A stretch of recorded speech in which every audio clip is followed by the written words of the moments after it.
Jair Bolsonaro é um acidente na história brasileira. Me parece isso inegável. É produto de uma conjuntura específica que dificilmente irá se repetir. É um aventureiro que deu certo. E produto de um longo processo de desmoralização dos valores republicanos, patrocinado especialmente, mas não só, pelo Partido dos Trabalhadores. Tudo ficou muito mais fácil com a ida ao segundo turno do candidato opositor, apoiado por um sentenciado. Era tudo o que ele queria, Jair Bolsonaro. O eleitorado majoritariamente sufragou o seu nome com temor mais que justificado do retorno dos organizadores do maior desvio dos recursos públicos da história, o Petrolão.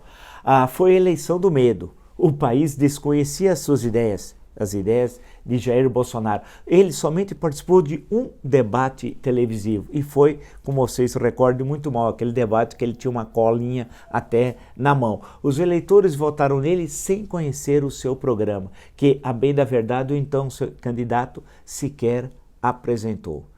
A questão que se coloca é que ele é o presidente. No parlamentarismo seria uma situação, poderia ter um voto de censura. Que no presidencialismo tupiniquim, existe mais ou menos um voto de censura no presidencialismo tupiniquim, que é o processo de impeachment, quando o presidente perde a sua maioria parlamentar. Isso ocorreu em 1992, isso ocorreu em 2016. A grande questão que se coloca no Brasil de hoje é como é que esse acidente da história, ou seja, Jair Bolsonaro, vai enfrentar os grandes dilemas políticos e econômicos do Brasil. É essa a questão que se coloca. Esse aventureiro, e ele é um aventureiro, vai ter condições de completar seu mandato? Vai ter condições de enfrentar as grandes questões nacionais? Vai ter equipe para tal? Vai conseguir conviver com a democracia, com a Constituição, com o Estado Democrático de Direito? São perguntas que estão presentes na conjuntura brasileira. Mas de uma coisa é certa, ele é um acidente. Isso, 2018, nunca mais se repetirá na história brasileira. Agora, esse acidente tem um custo.